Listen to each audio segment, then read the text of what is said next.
total de 32 pacientes del IPS fueron infectados con el virus de la hepatitis C durante sesiones de hemodiálisis. Todos ellos seguían tratamiento en un sanatorio privado adjudicado por la Previsional para brindar este servicio.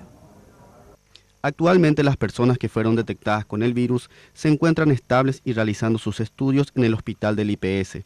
Los médicos quieren descartar si se trata de una serología positiva o si están realmente contagiados.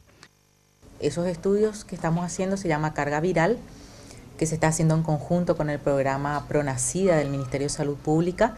Todavía no tenemos los resultados definitivos porque esta semana se comenzó a hacer esos estudios y una vez que tengamos eso se va a poder ver realmente si requieren o no un tratamiento, por ejemplo. Pero ellos están estables, están recibiendo su tratamiento de hemodiálisis día a día como corresponde, reciben toditos sus otros medicamentos, o sea, no...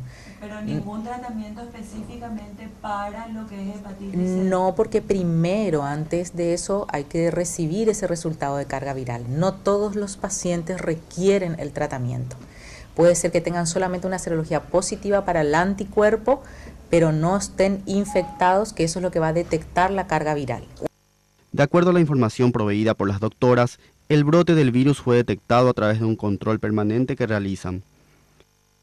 Nosotros empezamos a detectar a partir de fines de marzo de este año, que fue cuando vimos en los resultados de serología, se les volvió a hacer controles otra vez a los pacientes y bueno, y desde ahí se comenzó la detección por parte del IPS.